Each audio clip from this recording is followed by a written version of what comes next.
Halo, halo. Assalamualaikum. Bismillah. Dengar Ustazah, dengar tak? Dengar. Okey.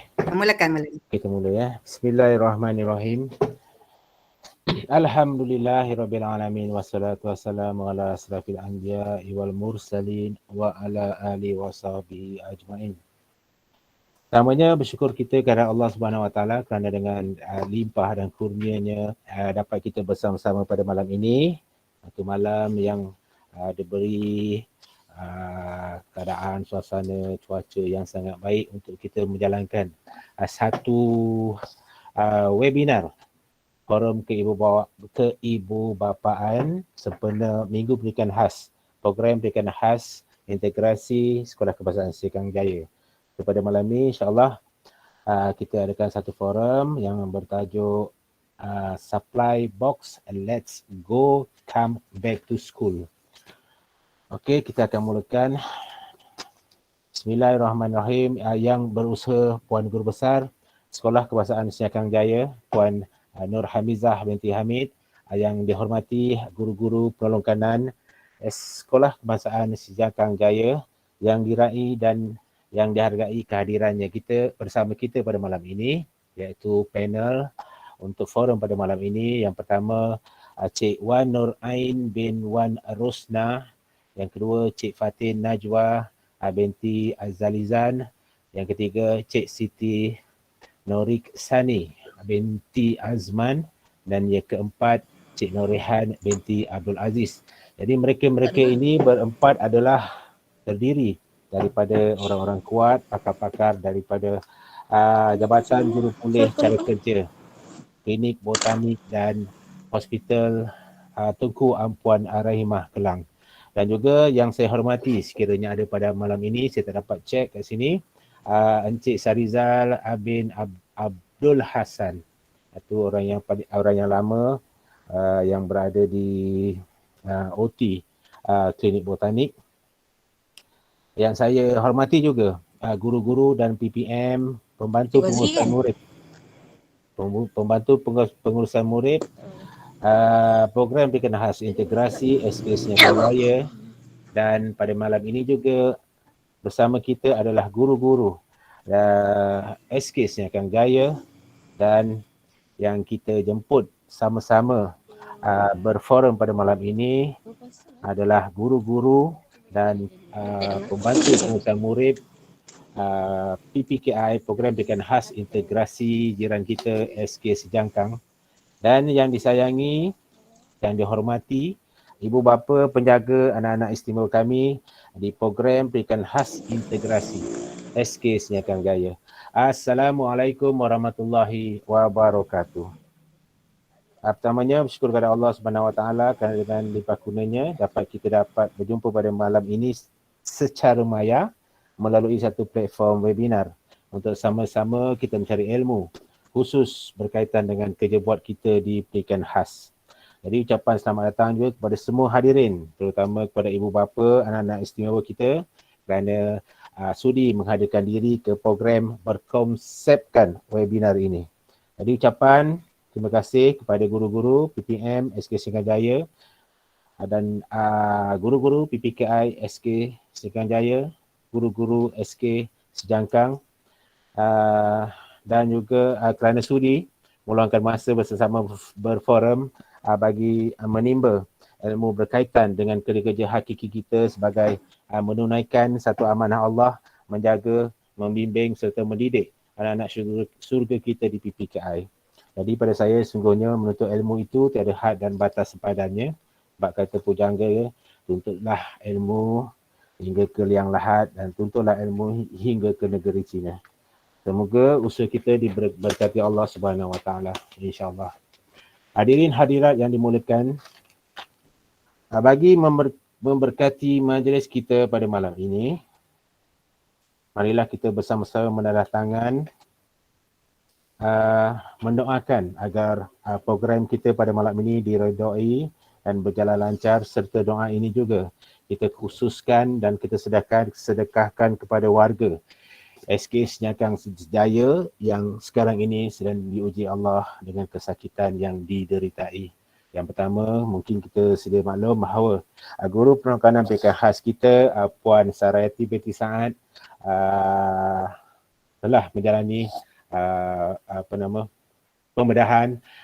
Juga guru SK Sengkang Jaya, Cikgu Farila, telah menjalani pembedahan mata, kalau tak silap saya. Jadi kita sesama berdoa agar mereka diuji yang sedang diuji Allah ini akan diberi kemudahan untuk mereka sembuh sedia kala. Bismillahirrahmanirrahim. Ila hadratin Nabi Muhammadin sallallahu alaihi wasallam. Fatihah. Na'udzubillahi minasyaitonirrajim. Bismillahirrahmanirrahim. Alhamdulillahirabbil alamin. Ar-Rahmanirrahim. Maliki yaumiddin. Iyyaka na'budu wa iyyaka nasta'in. Ihdinas siratal mustaqim. Siratal ladzina an'amta 'alaihim ghairil maghdubi 'alaihim waladdallin. Amin. Bismillahirrahmanirrahim. Alhamdulillahirabbil alamin. Wassalatu wassalamu ala asyrafil anbiya'i wal mursalin wa ala alihi washabihi ajmain. Ya Allah, ya Rahman, ya Rahim, sesungguhnya kami berhimpun pada malam ini bagi menyatakan kesyukuran di atas kurniaan-Mu yang tidak ternilai. Jadikanlah kami hamba-Hamba-Mu, ya Allah, yang sentiasa bersyukur sama ada nikmat yang sedikit, lebih-lebih lagi nikmat yang melimpah ruah kepada kami. Ya Allah, ya Rahman, ya Rahim, sesungguhnya Engkau Maha mengetahui bahawa kami di sini ingin menimba ilmu-Mu yang sangat luas bagi mengembangkan potensi kami sebagai hamba-Mu yang Engkau redai. Justru itu berkatilah dan rahmatilah perhimpunan kami ini. Kurniakan kepada kami ilmu-Mu, sinarilah hati-hati kami dengan cahaya dan hidayah-Mu. Semoga dengannya kami mudah menerima dan menghayati serta mengamalkannya. Ya Jalali wal Ikram, kurniakanlah jua kepada kami kesihatan anggota, kecergasan minda, ketenangan jiwa, kekuatan semangat. Semoga dengannya kami mampu mendepani cabaran, berdaya saing dan mampu mengangkat martabat diri, keluarga, masyarakat dan negara. Ya Allah, ya Rahman, ya Rahim, hilangkanlah dari dirinya penyakit, kembalikan dia kepada kesihatan dan kesembuhan. Bantulah dia dengan sebaik-baik perlindungan dan kembalikan dia kepada sebaik-baik kesembuhan. Jadikanlah apa yang dirasakannya pada waktu sakitnya sebagai pahala untuk kehidupannya dan menghapuskan atas segala kesalahannya. Rabbana atina fid dunya hasanah wa fil akhirati hasanah wa qina azabannar wa qina azabannar. Sallallahu ala sayyidina Muhammadin wa alihi washabihi wa barik wa sallim walhamdulillahi rabbil alamin. Maka dengan tidak membuang masa lagi, majlis dengan segala hormatnya menjemput yang berusaha Puan Guru Besar kita, Puan Nur Hamizah binti Abdul Hamid, untuk menyampaikan sedikit ucapan alu-aluan. Dipersilakan.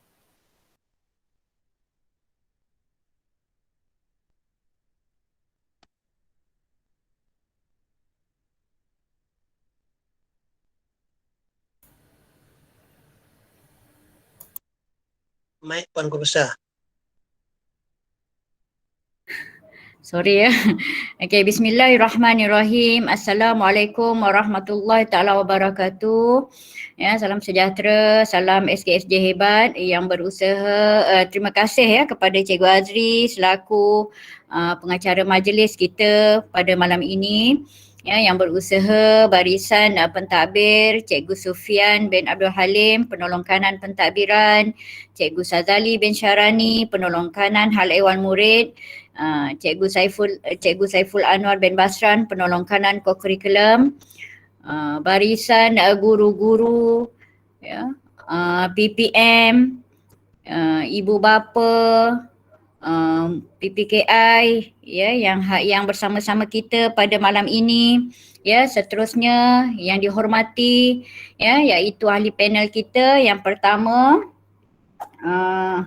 Cik Wan Nur Ain bin Wan Rosnah, ya, Cik Fatin Najwa bin Dalizan, Cik Siti Nur Ihsani binti Azman, serta Cik Siti Nur Ihsan bin Abdullah Aziz, ya, daripada Klinik Botanik dan Hospital Tengku Ampuan Rahimah, ya. Dan yang saya sayangi anak-anak istimewa kita, murid-murid SK Sejangkang Jaya yang ada pada malam ini. Terima kasih atas kehadiran khususnya ahli panel, ya, serta ibu bapa, ya, guru-guru yang bersama-sama kita pada malam ini, ya, bagi menjayakan satu forum iaitu persediaan untuk kembali ke sekolah khususnya, ya, untuk anak-anak MBK.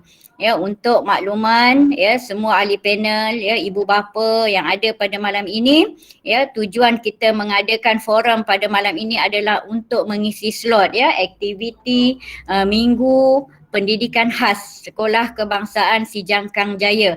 Ya, untuk makluman semua ahli panel, ya, Sekolah Kebangsaan Sijangkang Jaya merupakan, ya, sekolah rintis, ya, untuk Kuala Langat, ya, dalam program PLC inklusif, ya, di mana, ya, kita terdiri daripada 54 orang kanak-kanak ataupun anak-anak syurga kita, ya, yang terdiri daripada pelbagai, ya, lapisan kata orang latar belakang, ya, di mana anak-anak istimewa ini kita pecahkan kepada 6 kelas, ya, di mana kalau kita lihat, ya, dari segi, ya, keperluan prasarananya masih lagi berada di tahap yang tidak baik, ya, yang kekurangan lah, ya, serba kekurangan, ya. Oleh yang demikian, ya, kami bagi pihak sekolah, ya, sudah pastilah, ya, dalam situasi yang begitu tetap juga perlu meneruskan, ya, agenda Kementerian Pendidikan Malaysia yang telah menetapkan, ya, 4 hari bulan Oktober ini merupakan tarikh persekolahan secara bersemuka. Ya, seperti sedia maklum, ya, kepada semua, ya, ahli forum pada malam ini, kita telah maklum, ya, bahawa, ya, murid-murid PPKI yang selama ini kita belajar dalam situasi PDPR, ya, di alam maya, ya, maknanya tidak bersemuka, ya, dalam tempoh yang cukup panjang, ya, kalau kita tahu dari segi keperluan, ya, dari segi pengetahuan serta pendekatan adalah berbeza dengan murid-murid aliran perdana, ya. Oleh yang demikian melalui forum ini mungkin sedikit sebanyak dapat memberi kita pengetahuan, ya, memberi kita pengalaman serta sedikit sebanyak dari segi ilmu bagaimana kita membuat, ya, perlu, ya, pihak sekolah khususnya membuat persiapan untuk memastikan kehadiran anak-anak kita, anak-anak istimewa kita itu dalam keadaan yang selamat, ya, serta mereka dapat belajar dengan baik, ya, dalam situasi emosi yang baik. Ya, kita dah tahu, ya, mereka ni dah lama berada di rumah, ya, mungkin dari segi pendekatan pembelajaran mereka sudah terbiasa, ya, dikelilingi atau persekitaran rumah mereka sendiri, ya, bagaimana mereka nak berdepan dengan situasi yang pada saya kalau murid tahun 4, 5, 6 mungkin mereka dah biasa, ya, tetapi bagi murid yang baru masuk, ya, tahun 1, ya, tahun 2 mungkin sedikit sebanyak ada kejanggalan serta gangguan emosi. Jadi melalui forum ini, ya, mungkin, ya, kita dapatlah berkongsi, ya, bagaimana kita nak mendapatkan, ya, ilmu, bagaimana kita nak mengurus anak-anak syurga kita ini apabila mereka kembali ke sekolah. Untuk makluman semua sebenarnya, ya, para ibu bapa khususnya, ya, untuk makluman, ya, untuk persiapan kita kembali anak-anak MBK ini ke sekolah secara bersemuka, ya, kita telah membuat beberapa persiapan lah, ya, persediaan, ya, dari segi untuk memastikanlah keselamatan anak-anak kita ini terjamin dari segi persiapan pada guru itu sendiri yang telah alhamdulillah 100% telah pun divaksin, ya, begitu juga dari segi persekitaran, ya, serta alatan-alatan untuk memastikan keselamatan kebersihan anak-anak kita terjamin, ya. Dan untuk makluman juga pihak kementerian telah menggariskan beberapa lah panduan SOP yang telah ditetapkan, ya, bagi memastikan pihak sekolah, ya, dapat melaksanakan seperti mana yang telah ditetapkan. Oleh yang demikian, ya, kami bagi pihak sekolah, ya, merasakan mungkin, ya, melalui forum ini lebih dekat lagi ataupun kita boleh berbincang ataupun kita boleh bersoal jawab lah ya, dari segi apakah persiapan yang persediaan yang mungkin kita terlepas pandang ataupun untuk tambah baiklah dari segi pengurusan di peringkat sekolah.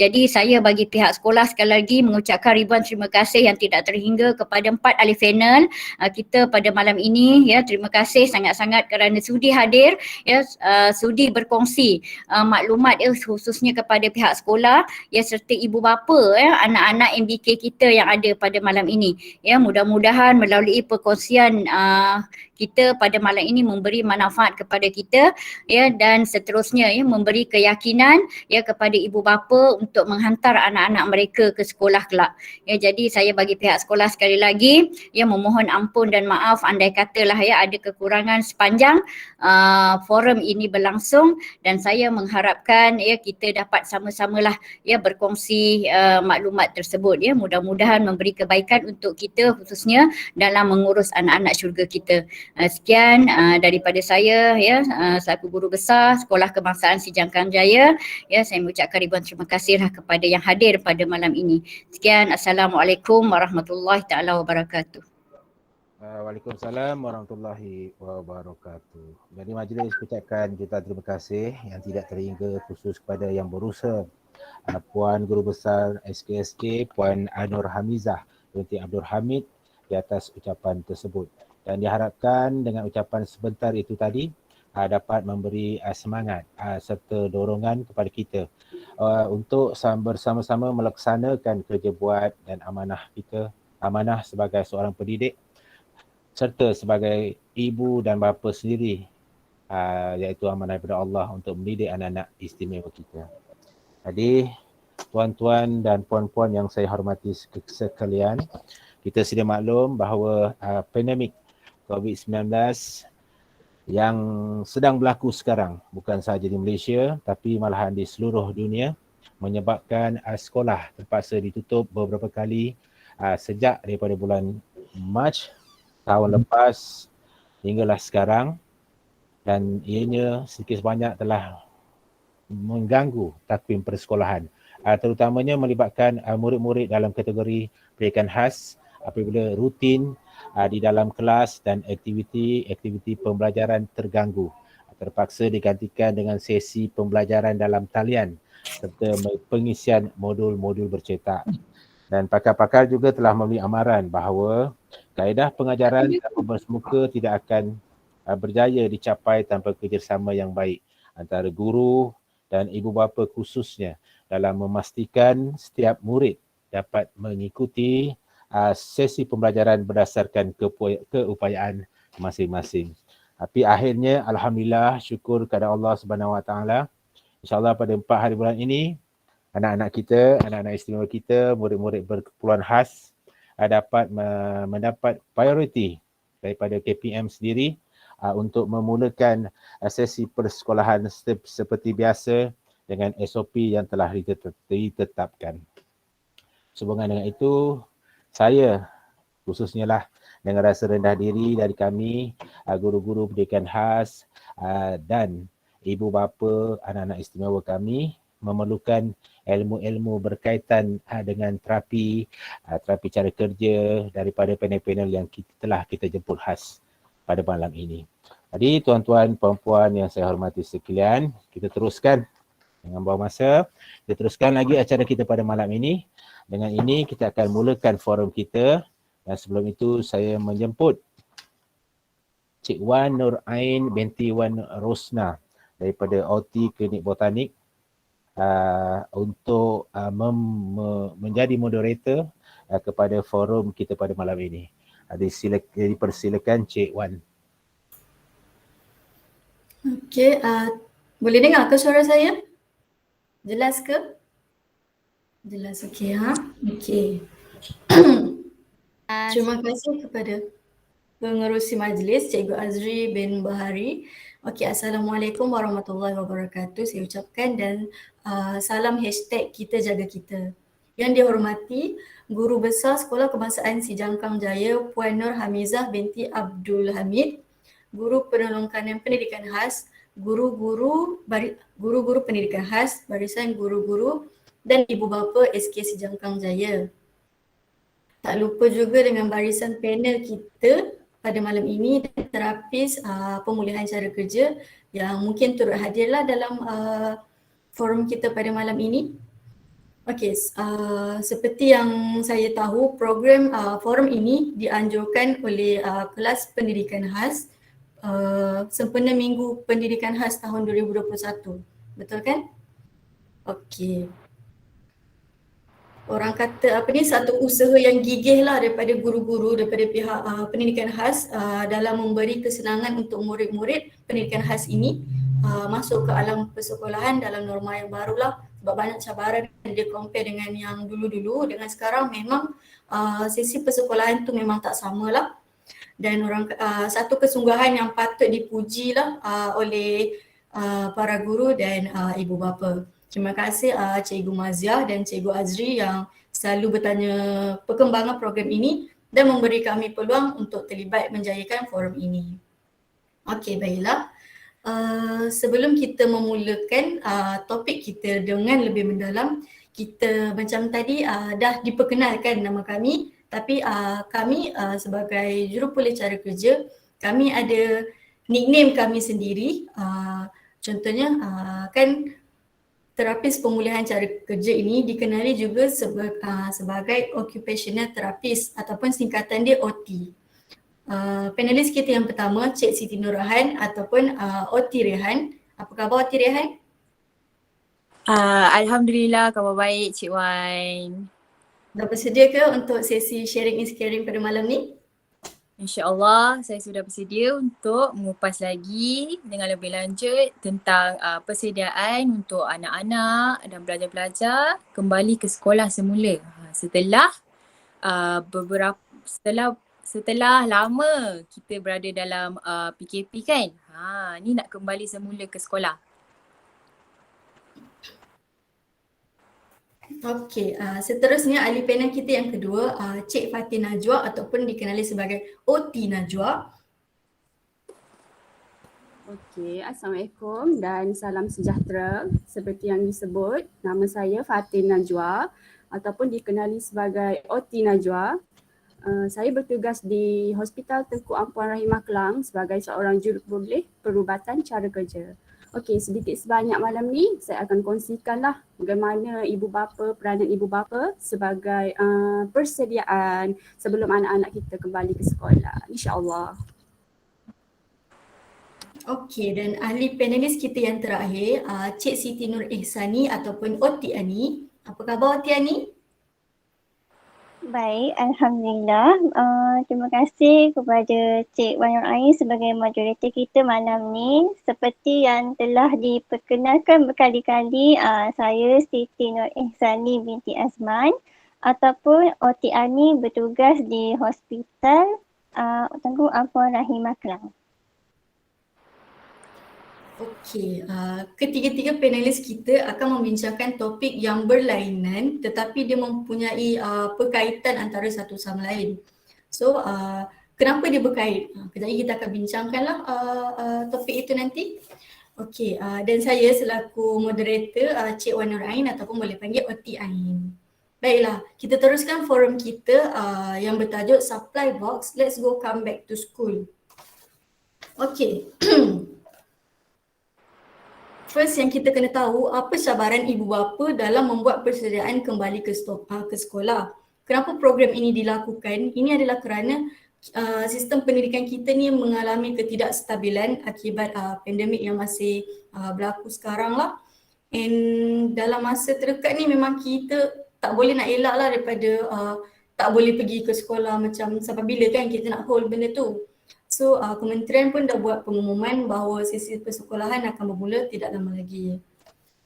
Jadi apa yang menjadi masalah untuk murid-murid ini kembali ke sekolah ataupun macam yang guru besar cakap tadi, murid-murid yang darjah 1, 2, 3 kan masih baru lagi pergi sekolah and tiba-tiba sekolah dah tutup balik. So mungkin diorang macam jadi nervous seolah-olah benda tu hari pertama diorang datang ke sekolah balik. So okey, dengan ini saya mempersilakan OT Rehan untuk mengupas topik cabaran PKP kepada ibu bapa dalam penyediaan kembali ke sekolah. Okey, Assalamualaikum dan selamat malam kepada cikgu-cikgu dan juga ibu bapa pelajar SK Sijangkan Jaya. Okey, terima kasih kepada moderator. Okey, dengan adanya forum ini saya harap kita boleh menyingkap lagi ataupun menyuluh tentang cabaran-cabaran yang akan dihadapi oleh ibu bapa, guru-guru dan apa solusi yang terbaik bagi cabaran tersebut. Okey, boleh minta Cik Ain kongsikan slide. Boleh nampak ke slide? Okey, boleh nampak. Terima kasih Cik Ain. Okey, dekat sini sebenarnya cabaran ibu bapa itu kita boleh nampak sepanjang PKP ni anak-anak banyak meluangkan masa berada di rumah. PKP pun banyak fasa yang kita lalui. PKP 1, PKP 2, PKP 3, PKP 4. Jadi terdapat beberapa lah cabaran ibu bapa yang saya nampak, yang ibu bapa yang datang menerima rawatan di hospital, keluh kesah daripada mereka. Menyatakan kerisauan macam mana anak-anak ni nak kembali ke sekolah semula setelah beberapa lama sekolah dah tutup. Okey. Yang pertama, cabaran ibu bapa yang pertama yang kita boleh lihat adalah di mana rutin harian kanak-kanak ataupun anak-anak telah berubah. Sepanjang PKP, rutin harian anak-anak mungkin sudah berubah. Maksudnya dahulu masa bersekolah mungkin untuk bangun pagi sudah bersedia. Anak-anak sudah bersedia untuk bangun pagi, pukul 6 bangun, mengambil sarapan dan menyiapkan diri untuk ke sekolah. Tapi setelah PKP, mungkin rutin harian tu sudah berubah. Anak-anak mungkin tidur pun lewat malam, bangun pukul 10 pagi, makan pula pukul 1 tengah hari ke. Rutinnya sudah berubah. Ini merupakan cabaran lah sebenarnya kepada ibu bapa untuk mengembalikan anak ke sekolah. Cabarannya termasuklah anak-anak susah untuk bangun pagi. Okey. Dekat situ sebenarnya cabarannya bermula. Okey, seterusnya cabaran yang kedua yang saya dapat lihat lah, yang ini saya nak highlight lah, di mana anak-anak sudah berada lama dekat rumah, kemahiran bersosial pun dah kurang, sudah menurun. Masalahnya anak-anak nak bersosial dekat rumah, nak berkomunikasi dengan ibu, nak berkomunikasi dengan ayah, nak berkomunikasi dengan adik-beradik. Tetapi ayah, ibu mungkin mempunyai tanggungjawab masing-masing. Ibu mempunyai tanggungjawabnya sendiri sebagai suri rumah tangga ataupun ayah mempunyai tanggungjawabnya sendiri sebagai mungkin bekerja daripada rumah. Untuk bermain dengan adik-beradik, mungkin adik-beradik pun sibuk ber-PDPR. Jadi kemahiran bersosial tu mempunyai limitasi, sangat terhad. Yang ini akan memberikan cabaran sedikit kepada ibu bapa apabila anak-anak ini kembali ke sekolah, berjumpa dengan orang luar yang lama dah tak berjumpa. Okey.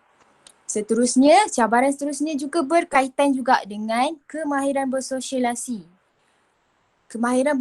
Bila kurang kemahiran bersosialisasi, okey, ini akan mewujudkan perasaan stranger anxiety di dalam diri kanak-kanak tersebut. Apakah itu stranger anxiety? Dalam kata mudahlah, anak-anak akan merasa resah bila tengok orang luar, akan merasa takut dan tak mahu berpisah dengan ibu bapa. Okey. Perasaan ini sebenarnya sangatlah common di mana sebab anak-anak dah berada lama dekat rumah, cuma berkomunikasi dengan ahli keluarga, jadi tiba-tiba nak bergaul dengan orang luar, tiba-tiba terasa susah untuk prepare diri untuk bergaul dengan orang tu, terasa susah. Okey, ini boleh menyebabkan bila anak-anak nak ke sekolah, nak berjumpa dengan guru, anak-anak mungkin ada tantrum, menangis, nak balik, tak nak bagi mak balik daripada sekolah, tak nak tinggal seorang-seorang dekat sekolah tu. So dekat situ kita boleh lihatlah sebenarnya cabaran ibu bapa ni untuk mengembalikan anak-anak ke sekolah.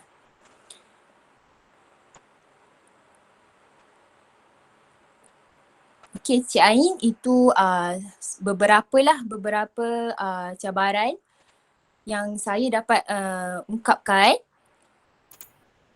Mungkin Okey. yang menghadapi cabaran tersebut bolehlah dekat chat box tu, boleh kalau pernah menghadapi cabaran tersebut boleh tekan nombor 1. Kita nak tengok juga.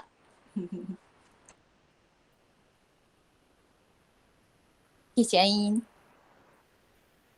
Okey, so sekarang kita dah tahu cabaran ibu bapa, cabaran PKP kepada ibu bapa kan, sebab macam yang Oti Rehan cakap tadi, stringent anxiety, rutin dah berubah.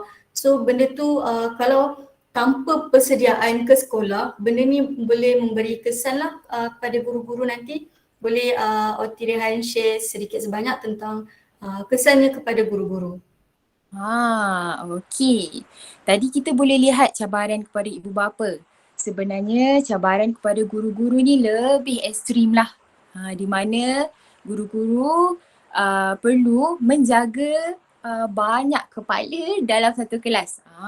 Di situ kita boleh lihat cabaran guru-guru dalam mengendalikan anak-anak, dalam mengendalikan pelajar-pelajar untuk kembali ke sekolah. Okay, guru-guru ni juga merupakan tonggak utama lah yang terlibat dalam menyediakan anak-anak ke sekolah.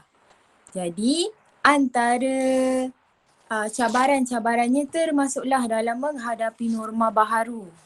Kita sekarang ni dah nak macam ke fasa endemik. Di mana kita kena hidup dengan norma-norma baru. Sesungguhnya guru-guru juga perlu menyesuaikan diri dengan perubahan yang berlaku, di mana sebelum pelajar-pelajar masuk ke sekolah kena buat saringan, kena cek temperature, cek suhu, ada simptom ke.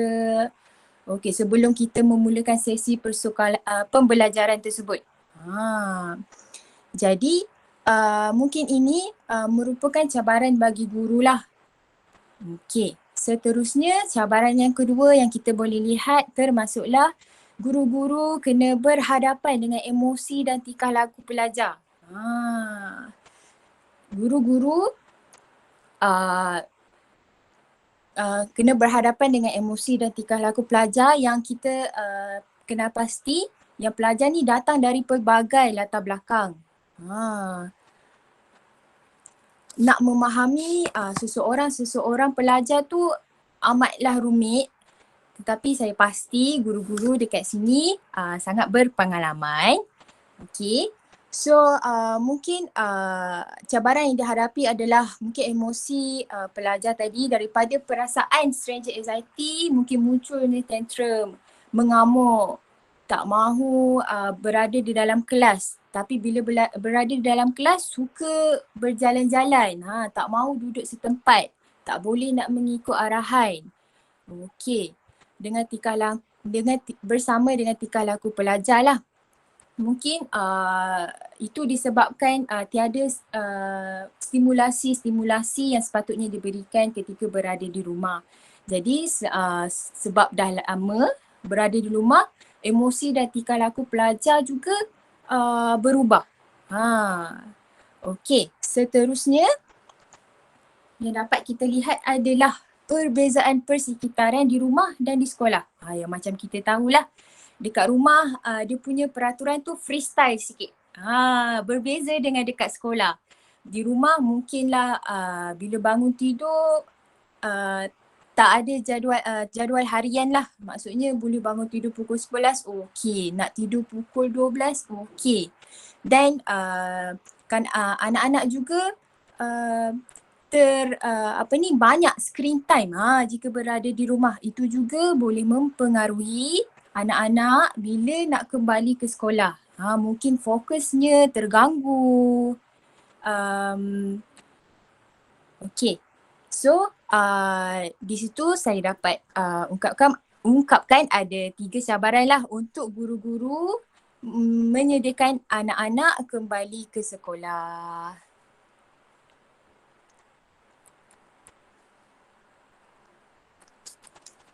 Okey, terima kasih kepada OT Rehan telah mengupas topik cabaran kepada ibu bapa lah dan cabaran kepada guru-guru juga. Okey, cabaran ibu bapa di musim PKP ini dan kesannya adalah kepada guru-guru. So tanpa persediaan ini mungkin sukar untuk ibu bapa menguruskan anak-anak dalam keadaan norma baharu. Tetapi apa yang boleh dilakukan oleh ibu bapa dalam membuat persediaan mereka sebelum pergi ke sekolah? Macam senang tapi tanpa idea yang berstruktur dan bertujuan mungkin ibu bapa mengalami sedikit masalah dalam membuat persediaan ini. Oleh itu saya menjemput OT Najwa untuk mengulas topik persediaan sebelum ke sekolah. Dipersilakan. Okey, terima kasih pada Cik Ain kita. Okey, seterusnya giliran saya akan mengupas sedikit sebanyaklah preparation yang ibu bapa boleh buat kepada anak-anak sebelum anak-anak kita ni kembali ke sekolah. Okey.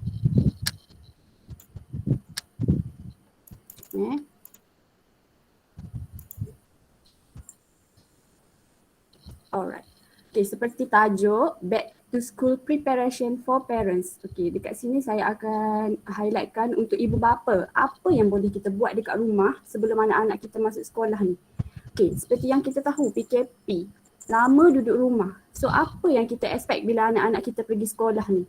Okay, adakah dia orang akan pergi masuk ke sekolah tu suka bye-bye ataupun seperti yang mereka first day masuk sekolah dulu, masuk tadika ataupun masuk sekolah rendah lah. Macam mana kita handle, menangis apa semua.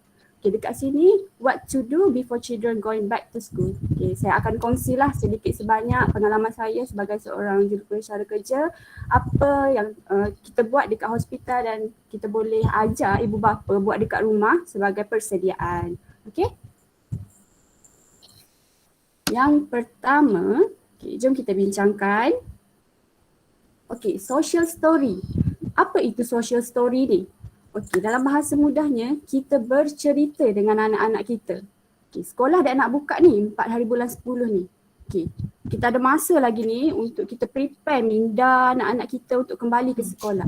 Okey, seperti yang kita sebut tadi, seperti yang OT Rehan sebut tadi, rutin anak-anak kita dah berubah kan. Okey, so mulai esok kita boleh cuba ubah rutin anak-anak kita. Okey, seperti yang saya tunjuk, morning routine. Okay. Before school story, social story. Okay. Kita nak pergi sekolah, kita kena bangun pagi. Okay. Sebelum tu malam anak-anak nak masuk tidur tu, bolehlah ibu bapa ambil peranan masing-masing bercerita dengan anak-anak. Okay, bagi tahu. Okay, so esok kita akan pergi ke sekolah. Okay, kalau pergi ke sekolah, kena tidur awal. Esok kita nak bangun awal, nak pergi sekolah. Okay, so malam tu siap-siap dah cerita dekat anak-anak kita.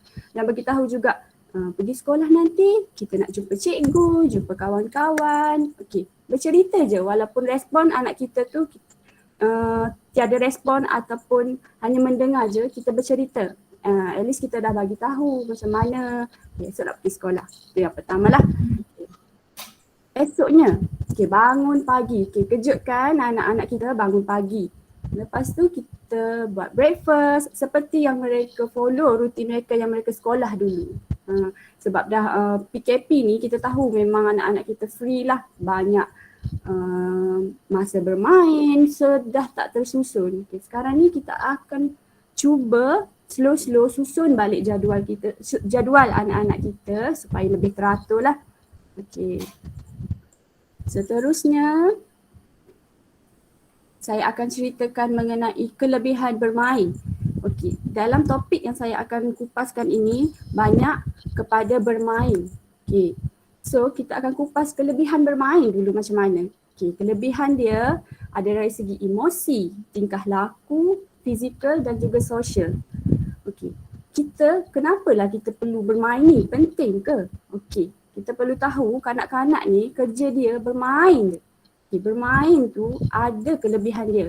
Okay, macam dekat kita punya treatment pun kita akan more kepada play terapi untuk kita bagi anak-anak tu suka. Okay, datang hospital ni, oh main. So, untuk kita mengelakkan anak-anak tu daripada mengelak lah. Biasanya datang hospital dia orang dah takut dah. Tahu datang hospital ni nak jumpa doktor. Okay. So kelebihan bermain ni dari segi sosial kita nak ajar anak-anak kita berkongsi, tunggu giliran ataupun dalam bahasa kita take turn lah. Sebab nanti dah pergi sekolah nanti dah jumpa kawan-kawan, nak ikut arahan cikgu, nak cooperate dengan cikgu, dengan kawan-kawan. So melalui bermain ni kita boleh ajar anak kita bersosial. Sebab kita tahu kurang bersosial. So macam mana nanti saya akan bagi tahu macam mana kita nak ajar anak kita bersosial di rumah. Untuk aktiviti fizikal, lama lagi fizikal. So seperti aktiviti berlari, melompat, balancing, itu semua aktiviti yang akan beri kelebihan kepada fizikal lah untuk lebih confident. Pergi sekolah kena confident. Nanti bila pergi sekolah asyik nak nangis, takut cikgu. Lepas tu dari segi motivasi akan meningkatkan motivasi anak-anak kita lah pergi sekolah. Okey. Yang seterusnya emosi dan tingkah laku. Itu amat penting lah untuk anak-anak kita pergi sekolah ni. Kita tak nak lah yang akan tantrum, menangis apa semua. Ada yang happy, kita akan expect ada yang happy, ada yang sedih, ada yang takut. Ada yang marah, kenapa kena pergi sekolah, lama duduk rumah. So dengan bermain ni kita akan develop dia punya emosi dengan tingkah laku tu supaya dia tidak respon yang kita tak nak bila pergi sekolah tu kan. Alright. Okay, sekarang saya akan terangkan sedikit apa itu play. Okay. Ni dari segi teorinya lah maksud play. Okay, saya terangkan secara ringkas play. Play tu macam saya bagi tahu, dia occupation. Occupation tu maksudnya kerja ataupun apa yang kita buat. Macam kita kerja, occupation kita cikgu, occupation kita lawyer. So kanak-kanak ni occupation dia bermain je. Tapi dengan bermain tu bukan bermain saja-saja. Bermain tu akan memberikan dia rasa enjoy dan bermain ni adalah perkara yang spontan. Dan dalam masa yang sama akan memberikan dia rasa suka, akan meningkatkan dia punya social skill, dia punya confident level dia. Okay. So apa yang kita boleh buat dengan bermain ni sebagai persediaan untuk ke sekolah. Okay, yang pertama kita boleh tengok dekat sini pretend play. Okay, pretend play, maksud pretend tu adalah macam berlakon. Okay, macam mana nak berlakon ni? Pretend play ni macam mana? Okay, pretend play ni ibarat kita mengadakan situasi tu seperti real. Contohlah kan, anak-anak nak pergi sekolah. So biasa kalau anak-anak main masak-masak, main doktor-doktor, itu maksudnya pretend play. Tapi sekarang ni anak-anak nak ke sekolah kan. So kita nak main cikgu-cikgu, nak main sekolah-sekolah dengan anak. Dekat sini ibu bapa bolehlah ambil peranan sikit lah, ambil masa kita main dengan anak-anak. Sebelum mula sesi persekolahan ni, seminggu sekali ke pun jadi dah buat. Okay. Contohnya ibu bapa biasanya anak-anak panggil mama, ibu, umi, ayah. So untuk pretend play ni kita tukar. Kita jadi cikgu. Pakai cantik-cantik, okay hari ni jadi cikgu. Contohnya saya cikgu Najwa. Okay, kita nak main sekolah-sekolah, cikgu-cikgu. So kita sebagai cikgu, anak-anak kita sebagai pelajar. Okay, dekat sini kita buatlah aktiviti. Okay, hari ni kita pergi sekolah. Hari ni hari apa? Okay, sekarang ni kita dekat sekolah. Okay, kita nak buat apa? Contoh. Okay, dalam masa yang sama yang ni kita akan meningkatkan kebersediaan anak-anak kita pergi sekolah. School readiness lah. Sebab target kita sekarang ni kita nak anak-anak kita bersedia pergi ke sekolah. Dan dalam masa yang sama kita nak anak-anak kita rasa environment dekat sekolah. Walaupun memang kita buat dekat rumah, tapi kita dah jadi role lain, dah jadi cikgu main dengan anak-anak, jadi cikgu, jadi murid. Okey, yang ni kita boleh cuba untuk buat dekat rumah. Walaupun kita nampak suka-suka main alaman cikgu-cikgu je, tapi kita tak nampak yang efek dia tu banyak memberi kebaikan untuk anak-anak kita. Okay? Contohnya dekat sini, how to play. Okay, macam mana nak main? Okay, seperti yang saya highlightkan tadi, peranan ibu bapa tu. Masuk sekali, main dengan anak-anak sekali. Jadi playful. Kita main dengan anak-anak. Okay, macam yang gambar yang saya tunjukkan dekat sini. Okay, ayah dia main dengan anak dia, main masak-masak. Main tu kita kena jadi macam, oh sekarang ni kita nak minum air, jom kita minum air. Main jadi seperti kanak-kanak. Okay? Jadi cikgu pun jadi cikgu yang cheerful, menggembirakan anak-anak. Okay? Okay. Satu lagi, elakkan anak-anak untuk bermain, contohlah macam gambar yang saya tunjuk tu, main cikgu-cikgu tapi yang jadi muridnya adalah patung. So dekat sini, kalau boleh, kita nak komunikasi dua hala. Maksudnya kita nak anak-anak kita tu ada komunikasi dua hala, tak naklah satu hala. Sebab nanti bila pergi sekolah nanti ada sesi PMP antara cikgu dengan murid-murid kan. So dekat sinilah kita macam nak ajar balik anak-anak kita untuk berkomunikasi, terutamanya dengan cikgu dan kawan-kawan lah. Okay. Seterusnya adalah sensory play. Yang ni sangat common lah. Biasanya kami dekat hospital maupun klinik untuk kes-kes kanak-kanak istimewa ni, biasanya bila datang terapi, perkara yang pertama kita buat adalah sensory play. Macam yang kita buat yang lompat atas trampolin, main dalam ball pool, semua tu adalah sensory play lah. Kita nak tackle dia punya sensory, kita nak rangsang. Kenapa pentingnya sensory play ni? Selain dekat hospital, dekat rumah, ibu bapa pun boleh buat sebelum nak mulakan aktiviti-aktiviti yang aktiviti kognitif untuk anak-anak lah. Okay. Next, macam yang kita tahu, deria ni ada macam-macam kan. Ada kestabilan, ada penglihatan, pendengaran, semua. So dalam aktiviti yang kita buat sensory play tu, boleh kita selitkan yang seperti yang deria-deria yang ada ni lah. Macam pendengaran, penglihatan semua. Okay. Sebagai contohnya dekat rumah kan, bila dah sekarang dah boleh keluar, maksudnya di halaman luar rumah tu bolehlah buat aktiviti macam berlari. Contohnya ambil satu tu berlari simpan. Walaupun nampak simple, berlari je, tapi itu adalah rangsangan sensori yang bagus untuk dari segi fizikal. Okay, dalam rumah pun boleh buat. Contohnya susun cushion. Okay, kita lompat untuk rangsang sensori anak-anak kita lah. Seperti yang saya buat dekat hospital, kalau kita buat sensory play ni, kita akan lebih meningkatkan fokus dan konsentrasi anak-anak sebelum buat aktiviti. Okay. Next. Okay. Salah satu sensory play adalah messy play, di mana kita akan main-mainan yang untuk deria sentuhan anak-anak kita. Yang itu juga sangat penting untuk kita rangsang. Lepas ni kan dia orang akan pegang pensel balik, nak menulis balik. So kita nampak aktiviti ni macam simple, tapi sangat penting lah. Lepas ni anak-anak kita nak kembali ke sekolah kan. Okay, dekat rumah guna barang-barang yang ada untuk messy play ni.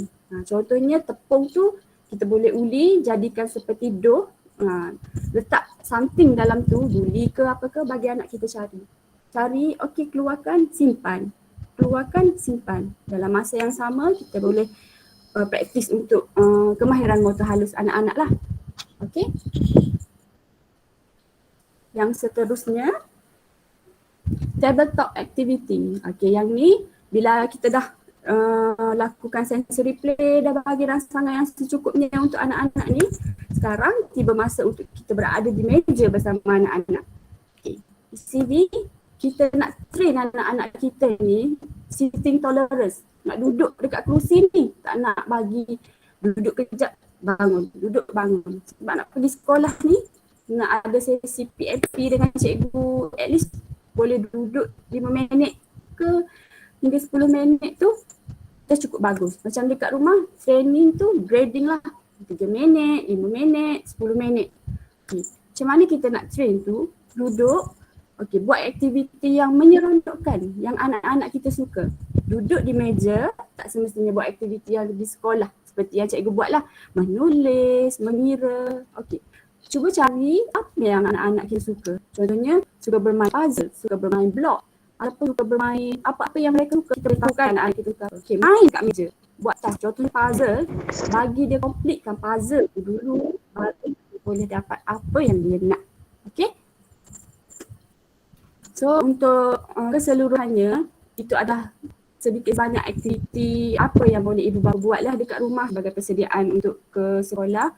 Semoga sedikit sebanyak membantu para ibu bapa untuk memberikan anak-anak semangat untuk kembali ke sekolah. Okey? Saja. Okey, terima kasih kepada Oti Najwa, sangat bermanfaat ya ilmu yang dikupaskan oleh beliau. 3 poin yang utama yang di-highlightkan iaitu aktiviti social story, pretend play dan sensory play. Dan ia memberi kebaikan dari segi emosional, fizikal dan sosial. Ibu bapa bolehlah mencuba aktiviti yang telah diceritakan oleh Oti Najwa sebentar tadi. Okey.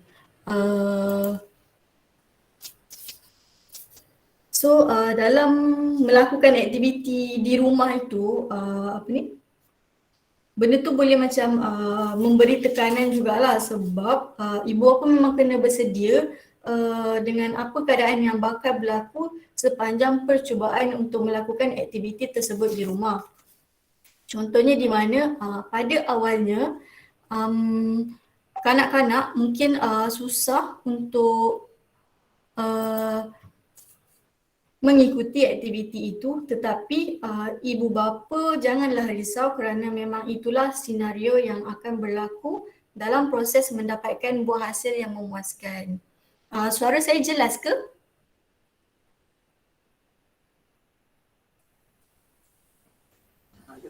Jelas. Okey, terima kasih. Jelas. Jelas ya Okey, Ain. terima kasih. Okey, sangatlah mencabar untuk ibu bapa, tapi hasil daripada kesungguhan kita turut menjadi self reward lah kalau bila kita nampak kan anak-anak kita berjaya boleh pergi ke sekolah tanpa masalah. Selain daripada itu, tekanan dengan ketidaksabaran mungkin berlaku. So di sinilah ibu bapa perlu mencari satu cara untuk menangani tekanan semasa melakukan aktiviti di rumah. Yelah, kadang-kadang kan bila kita ajak dia bermain tapi macam-macam lah, kadang-kadang alasannya kata kejaplah mama nak main ni dulu, nak main itu dulu. So macam benda tu tipulah kalau kata tak hilang sabar kan, tapi kita kena cari cara lah untuk menangani tekanan tu. Dan saya rasa topik ni mungkin Oti Ani dapatlah ada idea ataupun cara pengurusan yang bersesuaian untuk ibu bapa. Boleh Oti Ani terangkan sedikit sebanyak? Okey, suara saya jelas ke? Jelas. Okey. Terima kasih. Betul tu, saya bersetuju dengan Oti Wan Nur Ain. Memang betul, kita sebagai manusia biasa kita mesti akan ada rasa stres ataupun kita panggil tekanan. Tak kira lah kita ni cikgu ke, terapis sendiri ke, saya sendiri sebagai terapis di bahagian kanak-kanak hari-hari berhadapan dengan bermacam-macam jenis kanak-kanak yang istimewa, yang pelbagai jenis tingkah laku, emosi, cara bermain, macam-macam jenis. Dan saya sendiri mempraktikkan benda yang saya akan kongsikan ni yang dinamakan teknik 10B, cara untuk mengurangkan stres. Dia stres ni dia bagaikan macam kita ni macam secawan air tau. Makin kita isi makin penuh, lama-lama dia overload. Macam tu lah juga dengan kita punya perasaan, dengan kita punya fikiran. Dengan hari-hari yang mendatang, macam-macam jenis perkara yang kita hadapi, lama-lama kita akan overload. Jadi apa dia persediaan untuk diri kita sendiri untuk kita hadapi situasi ni sebelum kita nak melihat situasi yang lebih besar, iaitu kita tengok anak yang menghantar anak-anak ke sekolah. Macam mana kita nak kawal emosi, macam mana kita nak kawal diri kita melalui teknik 10B ni seperti yang cikgu-cikgu dan ibu bapa boleh nampak di skrin. Ni antara 10B yang memang kami praktikkan dalam terapi cara kerja untuk pelbagai jenis kondisi untuk kanak-kanak pun ya. Maksudnya untuk kanak-kanak ni untuk kami lah terapis. Kalau untuk pesakit seperti pesakit yang ada kemurungan, keresahan, yang ada stres, memang kami akan praktikkan teknik ni lah. Okey, yang saya akan kongsikan adalah teknik pernafasan dalam, iaitu deep breathing. Ada tak cikgu-cikgu atau ibu bapa yang pernah dengar nama teknik deep breathing ni? Boleh tak saya nak tahu feedback dulu? Komen ke atau ada yang nak cakap boleh on mic. Tak ada masalah. Ada tak siapa-siapa yang pernah dengar nama teknik deep breathing, pernafasan dalam? Macam tak pernah. Benar ya Cikgu Mazia? Okey. Okey. Teknik pernafasan dalam ni saya nak kalau boleh kita semua buat. Boleh tak semua on camera? Saya nak tengok semua. Kita sama-sama join aktiviti ni. Boleh? Okay, sebelum tu saya terangkan dulu, nak buat teknik pernafasan ni, pastikan kita dalam keadaan duduk ataupun berdiri, mana-mana yang kita selesa lah. Dan pastikan persekitaran kita tu jauh daripada bunyi bising, jauh daripada gangguan semua. Kalau boleh cari tempat yang tenang, tempat yang tertutup dan kita duduk dalam keadaan yang betul lah kalau kita nak duduk. Okay, mula-mula kita nak tarik nafas, kita akan buat dalam 4 saat. Kita tarik nafas 4 saat dan kita akan tahan dalam 7 saat dan kita akan hembuskan 8 saat. Bermaksud kita hembus nafas lebih lama daripada kita tarik nafas. Okay, boleh tak kita cuba sekarang? Okay, boleh? Okay, tarik nafas.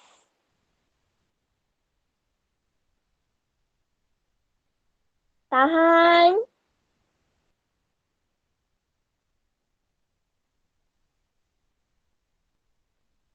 Hembus.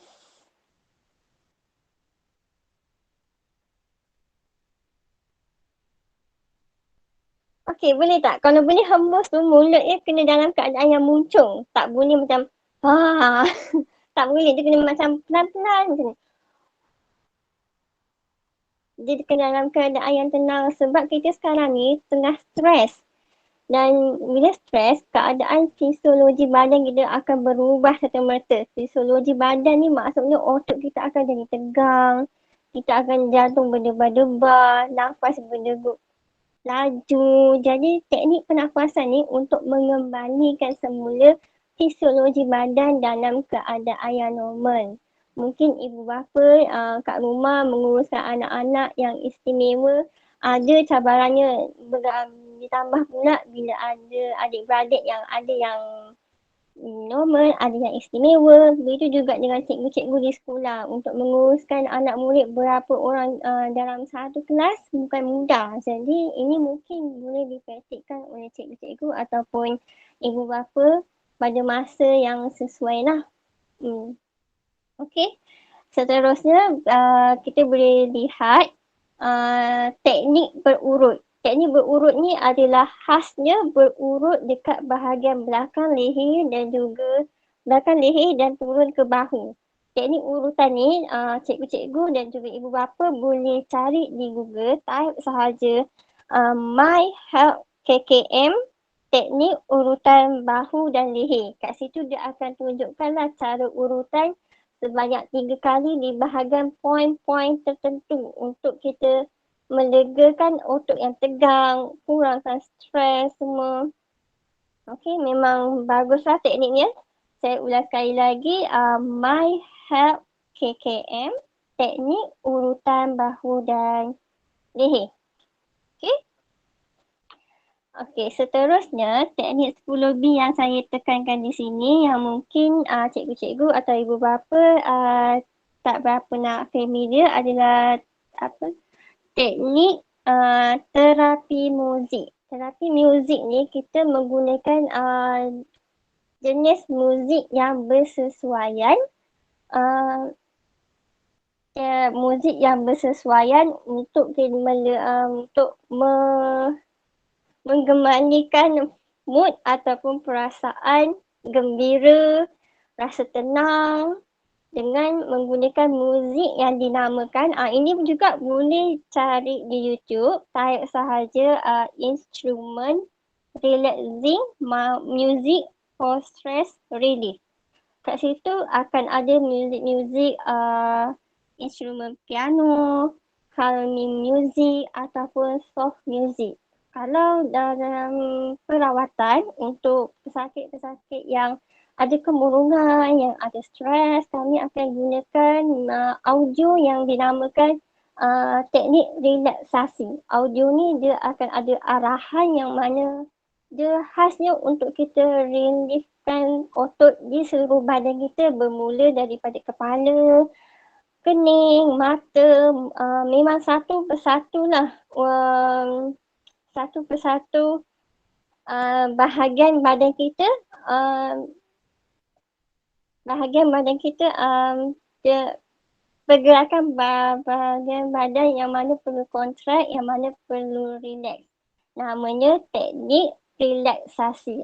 Cikgu-cikgu dan juga ibu bapa boleh cari saja di YouTube. Okey, selain itu yang lain tu mungkin cikgu-cikgu dan ibu bapa familiar yang saya tekankan di sini adalah teknik urutan, terapi muzik dan juga teknik pernafasan. Semoga perkongsian cara menguruskan stres ni dapat memberi manfaat kepada cikgu-cikgu dan juga ibu bapa dalam menangani anak-anak yang istimewa. Itu sahaja dari saya. Cik Wan Nur Ain, silakan. Okey, terima kasih kepada OT Ani.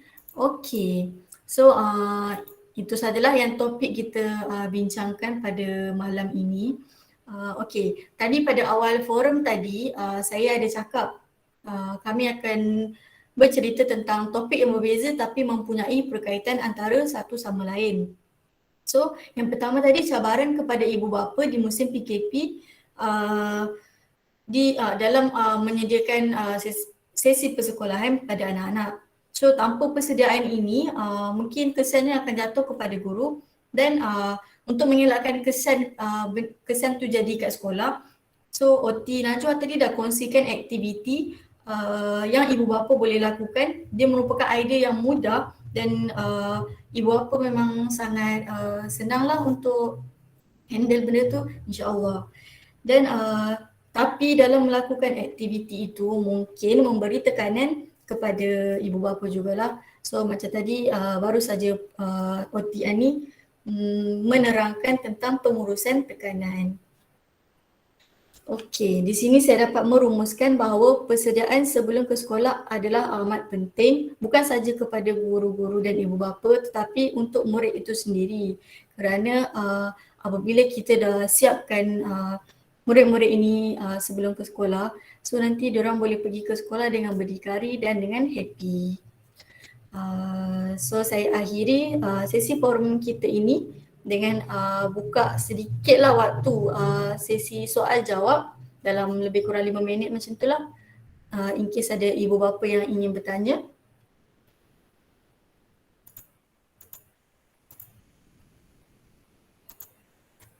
Assalamualaikum. Waalaikumsalam. Saya ibu kepada salah seorang anak ni lah. Dia darjah 6. Isu dia sekarang bila kita PDPR waktu maksud saya tak bersekolah ni, tidurnya tu bertukar. Jadi malam dia berjaga, siang dia tidur. Jadi tak tahu macam mana kalau nak mengubah balik rutin tu. Kalau ikut tadi, kalau macam nak buat play ke apa ke, sebab dia memang excited nak pergi sekolah, sangat excited, tanya-tanya kawan-kawan kan. Cuma masalah tu lah, ada tak idea daripada terapis untuk kita ubah balik dia punya rutin tu. Okay, Assalamualaikum. Okay, maaf Salam. Puan. Okay, Puan bagi tahu waktu Cik Najwa tidur boleh dia tu. kuatkan sikit suara? Okay, maaf saya nak bertanya. Okay, macam yang Puan bagi tahu tadi, rutin tidur dia berubah. So dia tidur siang hari, malam dia berjaga. Okay, waktu dia berjaga tu, apa aktiviti yang dia buat sampai dia tak tidur tu?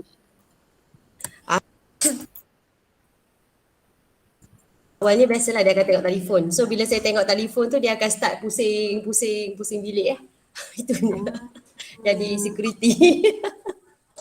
Okay. Screen time dia macam TV, telefon, lama ke dalam sehari? Berapa jam? Ini kalau macam waktu saya kerja, saya memang tinggal dia dengan nenek dia. So kita tak monitor sangat lah time dia tu. Itu masalah jugalah kat sini. Memang mungkin sebab saya nak menyenangkan mak mertua saya bagi je lah telefon kan. Itu masalah juga. Tapi itulah adik. Okay, so sekarang ni masalah screen time, terlebih screen time lah. Okay, kalau boleh cuba kurangkan waktu screen time dia tu. Okay, saya tahu mungkin dia akan tantrum, dia akan sebab dah biasa ni dapat phone ni. Okay, lepas ni Puan cuba bagi phone yang macam dah bateri dah nak habis ke, maksudnya hadkan waktu telefon untuk dia. Dan malam tu gantikan telefon, main telefon tu cuba untuk macam yang saya bagi tahu tadi lah, social story. Masuk bilik sekali dengan dia, no more telefon, bercerita pasal sekolah. Kan Puan bagi tahu dia excited nak pergi sekolah kan. Okay, nak pergi sekolah dah tak boleh main telefon, nanti nak jumpa cikgu-cikgu, nak jumpa kawan-kawan. Cuba tukar, kita twist bagi dia suka. Dalam masa yang sama kurangkan screen time. Sebab kita tahu screen time ni banyak memberi keburukan untuk anak-anak. Itu saja dari saya. Boleh lain nak tambah. Okay. Macam biasa kanak-kanak pun bila badan dia tak penat, mungkin malam tu dia susah nak tidur. Mungkin itu salah satu masalah lah dekat situ. Mungkin apa yang ibu bapa boleh buat, boleh berkongsi dengan siapa yang menjaga dia sekarang lah. Sebab ibu bapa bekerja kan. So mungkin boleh buat jadual aktiviti untuk dia. Dia boleh buat aktiviti fizikal untuk bagi badan dia penat. So malam rehat jadi senang. Nak tidur pun insyaAllah jadi makin senang lah bila badan dah penat kan. Macam kita dah, contohlah sebagai contohnya kita buat aktiviti fizikal malam mesti rasa penat. Okay. Seterusnya mungkin yang Okti Najwa kongsi tadi untuk kurangkan screen time kan. Mungkin awal-awal Puan boleh kurangkan masa screen time tu. Malam ni contohnya 30 minit je boleh tengok telefon. Okay, lepas tu dah boleh tutup and then tidur. Esoknya mungkin 20 minit je boleh tengok telefon. Lepas tu aktiviti lain. Tidurlah. Mungkin itu serba sedikit lah yang saya boleh berkongsi dengan Puan. Harapnya dapat membantulah. Okay, terima kasih. Sama-sama. Terima kasih Puan atas soalan. Ya, dengar tak ada. Tu Puan Dila. Tu macam di air muka dia banyak masalah tu. Pengurusan anak. Saya pun yakin. Dila, bagi soalan Dila. Sekarang macam ni, Lutfan ni dia tidur malam kadang pukul 2 atau 3 pagi dan dia akan bangun dalam pukul 9 pagi. Bila dia bangun je celik mata dia terus cakap, Mama bosan. Bosan. Bosan tu tak lekang dari mulut dia. Jadi kita nak buat apa? Walaupun dia dah buat PDPR, siap je bosan. Tadi main Sambung lagi, parau. bosan. Walaupun dia main penat macam mana pun dia akan cakap bosan. Mama ni dah sampai dah tak ada idea apa nak bagi kat dia. Rasa-rasa nak buat macam mana dekat Lutfan ni? Okay. Saya nak sikit je, nanti mungkin OT-OT lain boleh tambah lah. Okay. Biasa bagi kanak-kanak, sebab dia punya pekerjaan memang bermain je kan. So bila tak buat apa-apa memang rasa Ya, bosan. tunjuk satu benda. Memang rasa bosan. Jadi Dia sampaikan satu hari tu kita kena kejap-kejap tukarkan permainan dia. Dia ada jangan cepat bosan. Kena ada sentiasa apa barang yang dia ada. Faham. Okey. Apa yang saya boleh recommend lah. Saya Puan, aktiviti-aktiviti harian banyak sebenarnya aktiviti-aktiviti yang boleh kita buat dekat anak-anak ni. Tapi cuma Betul. macam kena pandai Google, kena pandai cari keyword dia lah. Sebagai contohnya aktiviti. Tapi macam Lukman, macam Lukman ni, bila kita dah bagi benda baru, dia akan buat. Lepas tu nanti dia, okey dah cukup lah, dah bosan. Ada lagi tak yang lain? Lepas kita bagi lagi, dia dah bosan. Tukar. Kita sampai mak dah habis idea nak bagi dia apa. Boleh saya tahu tak masa dia bermain tu lama tak? Berapa minit? Ada sampai berapa jam ke? Dia sukakan Lego. Bila dia dapat Lego, daripada benda tu muai, dia dah jadikan satu. Dah siap. Okey, dah cukup. Dia nak cari lagi yang baru. Dapat yang baru, dah siap cukup. Dia nak sentiasa bertukar sampai kita ni dah tak ada idea, dah habis dah. Faham. Boleh benda berulang.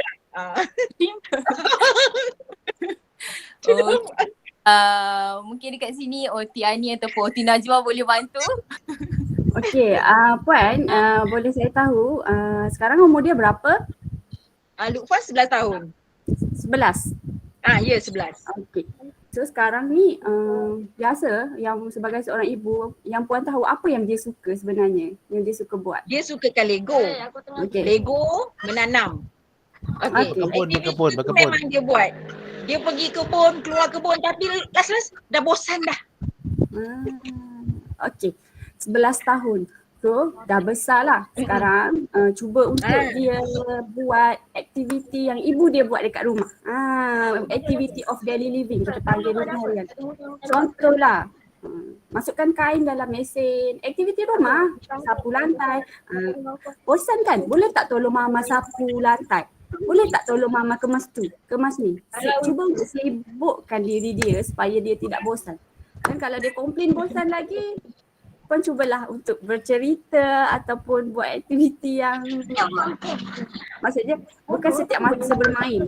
Ada masa perlu rehat, perlu buat benda lain. Kita memang lepas dia habis bermain, kita ajak buat aktiviti dengan mama ke dengan atuk dia apa semua. Tapi bila dia dah habis saja, dia nak tunggu aktiviti lain, bosan.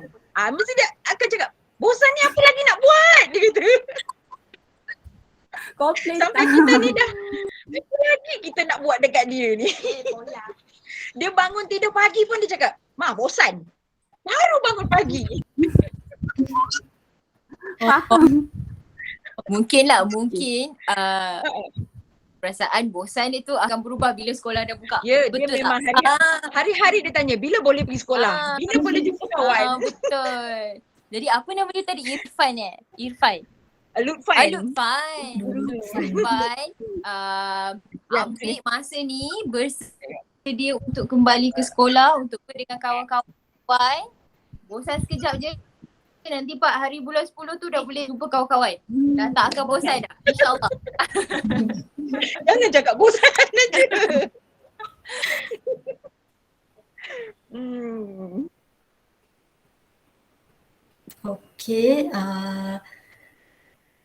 Okey, saya rasa itu saja daripada kami. Saya harap sesi soal jawab tadi dapat beri sedikit penjelasan kepada ibu bapa lah dan guru-guru. Sebelum tu saya nak mohon maaf sekiranya ada kekurangan daripada pihak kami. Kami pun masih baru lagi cuba menimba ilmu. So kalau ada apa-apa kekurangan boleh bagi tahulah dekat Cikgu Maziah feedback kami macam mana. Seterusnya saya serahkan kembali kepada Cikgu Azri. Okay, Alhamdulillah. Terima kasih kepada Oti Ain saya lupa. Oti Ain, Oti Najwa, Oti Aini, Oti siapa? Siti. Oti Rehan. Oti Rehan. Dan yang banyak bertanya tadi Oti Dila ya. Ada banyak masalah betul anak kau Dila ya. Okay. Aduhai. Okey, saya mohon kebenaran daripada Oti Ain supaya tadi kita telah mendengar beberapa pertanyaan khususnya daripada ibu bapa sendiri. So mungkin perbezaan akan ada antara cabaran ibu bapa dan juga cabaran guru-guru. So saya minta kebenaran 1-2 soalan daripada guru-guru pula. Di kalangan guru-guru, khususnya guru-guru daripada PPKI SK Senyakang Jaya ataupun yang PPKI yang kita jemput bersama pada malam ini, PPKI SK Sijangkang. Mungkin kita minta dua soalan. Saya buka kepada guru-guru.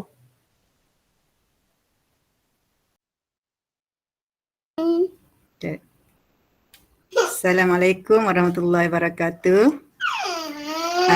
Saya Mazia. Ini nak bertanya tentang panic attack ataupun anxiety disorder. Macam mana kalau seorang guru tu tiba-tiba diserang anxiety disorder? Kadang-kadang ketika mengajar kan, kadang-kadang kita tak tahu punca, kadang itu berlaku pada saya lah. Jadi tadi Cik Annie dah ceritakan saya menarik nafas kan. Dia mungkin ada cara lain yang boleh menghilangkan panic masa tu. Sorry anak saya menyamuk. Itu saja soalan saya. Terima kasih. Okey.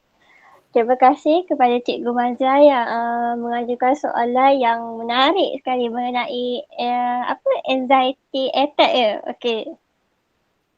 Anxiety ni dia berlaku disebabkan ada sesuatu perkara yang berlaku kan Cikgu Mazia kan.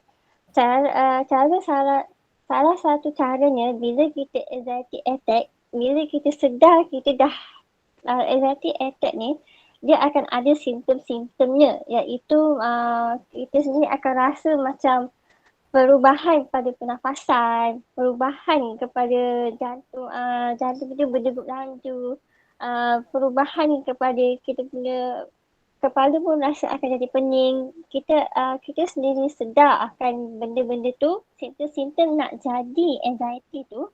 Salah satu caranya memang Cikgu Mazia perlu sediakan macam backup tau. Contohnya masa tu tengah mengajar, sediakan backup siapa yang perlu menggantikan cikgu. Memang serta-merta Cikgu Mazia kena pindahkan kelas dan asingkan diri. Cikgu Mazia tak boleh untuk berada di kelas dalam waktu itu. Kerana mungkin Cikgu Mazia akan melakukan perkara-perkara yang tak sepatutnya berlaku. Contohnya kalau dari segi tinggal aku mungkin termarah anak-anak murid, tercakap perkara-perkara yang tak sepatutnya. Mungkin masa tu akan mengamuk dan perkara tu tak sepatutnya berlaku. Jadi salah satu caranya memang perlu mengasingkan diri, pergi ke satu kawasan yang tenang, cuba untuk duduk dan berehat jauh daripada fikiran apa pun, dan Cikgu Mazia perlulah sediakan backup untuk siapa-siapa yang menggantikan sekiranya Cikgu Mazia dalam kelas pada waktu itu. Itu dari sudut pandangan saya sebagai terapi lah. Mungkin ada terapi lain yang nak tambah ke? Cara lain? Okey, saya nak tambah sedikit untuk Cikgu Mazia. Panic attack ni sebenarnya memang setiap orang dia ada level panic attack dia. Cuma ada orang dia benda tu tak trigger lagi. Tapi macam sebagai guru kan, macam banyak sangat tekanan tu, macam kita even ni guru-guru pun bila dalam norma baru ni pun dia akan rasa resah juga dengan sekarang kan COVID kes tinggi. Jadi macam kita takut kalau kita pergi sekolah nanti jadi apa-apa pula kan dekat kita. So saya sarankan Cikgu Mazia untuk mendapatkan rawatan lah dekat klinik ataupun dekat hospital. So kalau duduk dekat area botanik ataupun Tengku Empuan Rahimah, bolehlah mendapatkan rawatan daripada kami.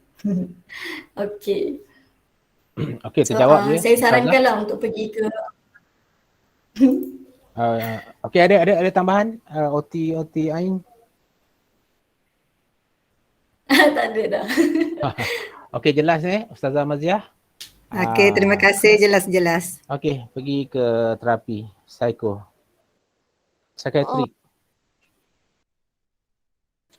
Okey, seterusnya kita buka lagi lah satu soalan. Last. Saya bagi chance. Last satu soalan daripada guru. Kalau ada apa-apa. Ada apa-apa pertanyaan, segi pertanyaan. Kita jarang dapat berjumpa dengan empat OT ni. So hari ni saya bagi peluang last soalan. Mungkin daripada PPKI, guru-guru PPKI SK. Sijangkang ada. Cikgu Rofida saya tengok ada di situ. Cikgu Noli, Hafiza ada di situ. Dan PPKI SK Sengaja. Kita bagi masa lagi untuk satu soalan. Cikgu ada soalan dalam chat. Okey.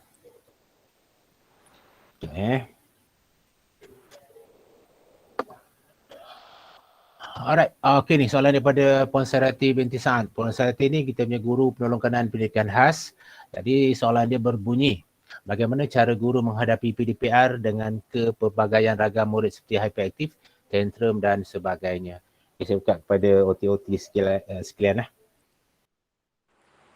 Okey, cikgu sekejap Cikgu Sariyati. Cikgu Sariyati. Okey, sorry. Okey, dekat sini saya ingin berkongsilah pengalaman saya dahulu. Saya pernah sebelum menjadi jurupolis cara kerja ni pernahlah sekejap jadi teacher kepada kanak-kanak lah. So pernah juga melalui fasa PKP yang perlu buat PDPR, online learning. Tapi cabaran dia memang sangat kuat lah, ekstrim lah orang panggil, sebab kita nak berhadapan secara dalam maya je.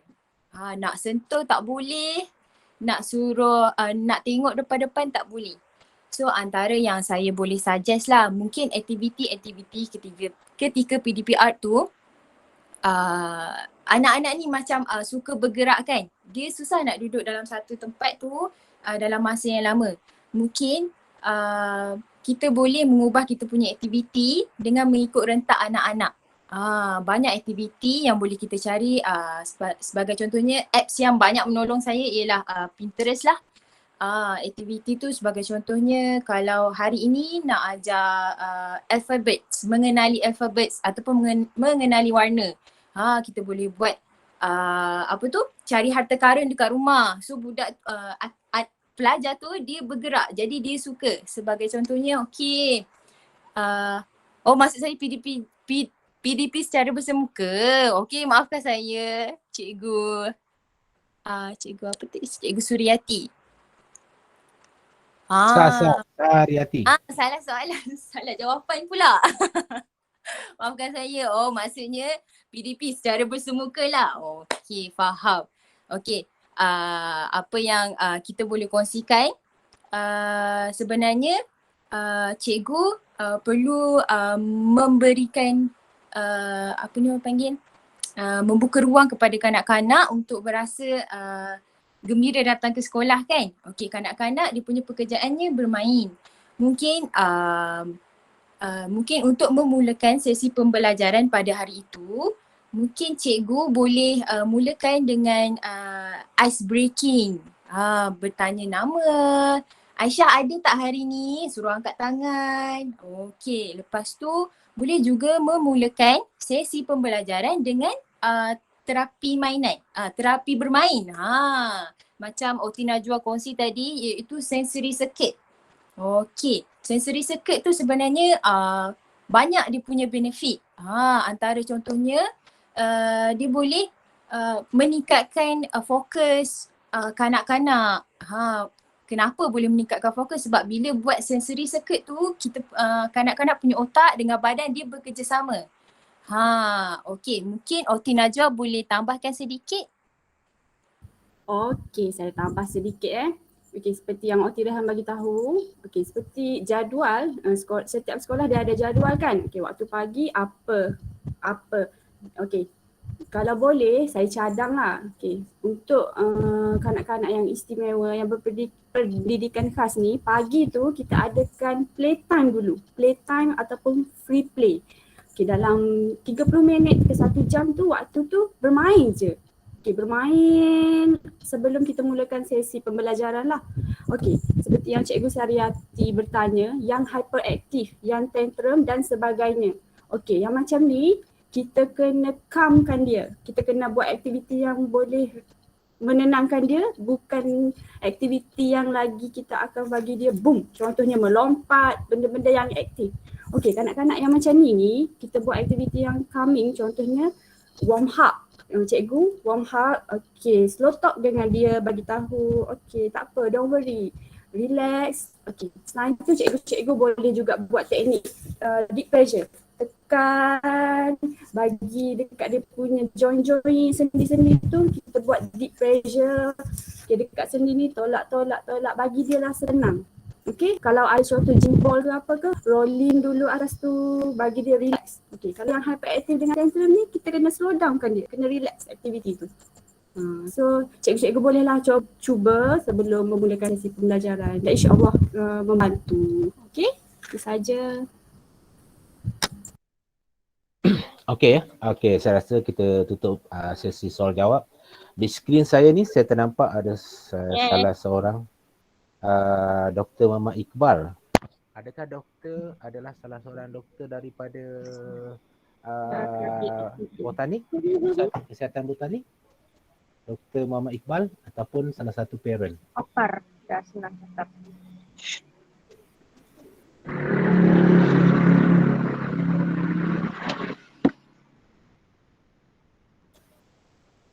Oti Ain, adakah Dr. Muhammad Iqbal ni salah seorang daripada doktor di OT botanik? Saya pun tak pasti sebenarnya. Okey. Saya takut saya terlepas pandang jika ada salah seorang doktor yang hadir bersama kita pada malam ini. Okey, jadi maknanya kita pergi ke penutup. Jadi yang dihormati tuan-tuan dan puan-puan, ibu bapa, guru-guru,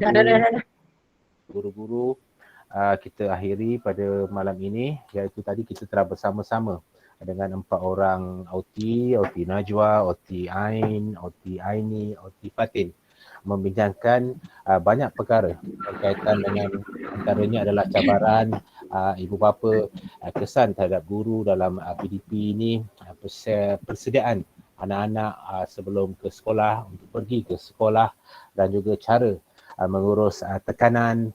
Dan kita boleh rumuskan bahawa persediaan bagi anak-anak ini sebelum pergi ke sekolah bermula pada 4 bulan adalah sangat penting. Jadi pada ibu bapa khususnya, Adila, kita dah sama-sama, jadi praktikkanlah. Lutfan tu kurang-kurangkan bawa naik motor, masuk kebun, keluar kebun ya Dila. Kemudian Zira, Adre, tidur tu kita cuba hadkan. Bosan. Nampak bosan. Pergi kat kebun cikgu. Meh kita buat kerja. Okey. Jadi rumusannya sangat penting. Persediaan untuk kita semua, ibu bapa khususnya, menyediakan anak-anak untuk ke sekolah semula insya-Allah pada 4 hari bulan. Dan akhir kata, saya dengan ini mengucapkan ribuan terima kasih yang tidak terhingga, khusus kepada Puan Guru Besar kita, Puan Nur Hamizah binti Abdul Hamid, yang telah serta bersama dengan penolong-penolong kanan yang saya perhatikan pada hari ini, yang hadir bersama Haji Saiful, Cikgu Sazali, Cikgu Sarati, Cikgu dan juga guru-guru perdana di aliran perdana SK Sejanggang Jaya hadir bersama-sama untuk menyertai kita punya forum. Jadi terima kasih. Terima kasih yang tidak terhingga juga. Saya tujukan dengan rasa serendah diri, saya ucapkan ribuan terima kasih banyak-banyak kepada OT-OT yang terlibat, iaitu Cik Wan Nur Ain binti Wan Rosmah, Cik Fatin Najwa binti Zalizan, Cik Siti Nur Ihsan binti Azman, Cik Nur Rehan binti Abdul Aziz, kerana telah bersama-sama berkongsi pengalaman dan ilmu kepada kami, guru-guru, khususnya guru-guru pendidikan khas. Kami terlalu banyak. Maknanya kami berhadapan dengan anak-anak ini. Dan Andre. kalau kami ada berhadapan dalam 5-6 jam, mak bapak 24 jam berhadapan. Dan mak bapak lah yang lebih banyak berhadapan dengan anak-anak ni. Semoga sedikit sebanyak ilmu-ilmu yang telah dicurahkan akan dapat dipraktikkan kepada mereka, ibu bapa dan kami di sini. Jadi ribuan terima kasih yang tidak terhingga. Semoga ikatan yang sedia ada ini satu jaringan, satu jalinan antara PPKI SK Sejahteraan Jaya bersama dengan OT Bandar Klinik Bandar Botanik dan Hospital Tunku Ampuan Rahimah akan terjalin berterusan dengan adanya program-program kolaborasi bersama yang akan kita adakan, InsyaAllah. Dan akhir kata saya mendapat pesanan daripada Ustazah, saya tengok WhatsApp. Dia kata Cikgu Azri pesan siapa-siapa yang belum isi kehadiran, isi kat chat sebelum keluar meeting. Ya, okey. Dia dah pesan ke saya, jadi sila isi kehadiran seperti yang tertera di chat masing-masing. Jadi sebelum tu ada lagi pesanan. Okey, selepas ni kita akan ambil gambar beramai-ramai bersama-sama. So buka kamera. Jika ada anak-anak bersama, itu kau Adila, Lufan dah kat depan. Sama foto state muka. Okey, buka. Okey, kita akan ambil gambar. Tunggu Ustaz Fatahah bilang 1, 2, 3 ya. Oh, bilang ya, bukan kira ya, bilang ya. Kira. Itu ada Amah Indonesia ya. Bilang.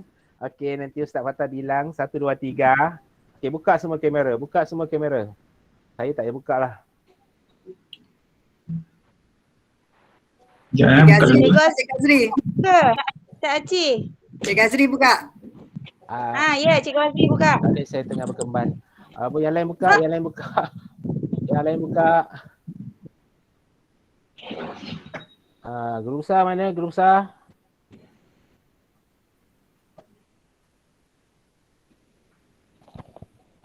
Ustaz ready Ustaz? Kejap. Okey, semua dah sedia? Dah. Kejap.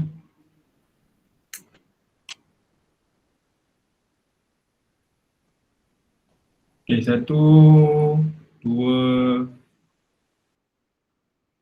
3. Okey, satu lagi Bilang. Nanti tak ni. Tak bersedia. Bilang ya. Ya, 1. Jari, jempol. Okay, buat gaya sikit. Okay, 1, 2, 3.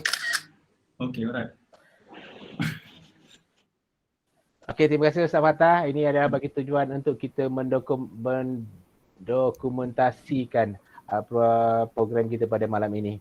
Okay. Cikgu Azri, sebelum kita ni tadi Dr. Muhammad Iqbal bin Misnun ni salah seorang parent murid MBK kita yang telah berjaya memasuki kelas inklusif sepenuhnya. Alhamdulillah. Alhamdulillah. Minta maaf ya doktor. Saya tak perasan. Yang saya perasan Dila je dengan Lufan ni. Tahniah doktor anak kerana berjaya memasuki kelas aliran inklusif perdana. Okey, saya sudahi program kita pada malam ini dengan tasbih kifarah dan surah Al-As. Bismillahirrahmanirrahim.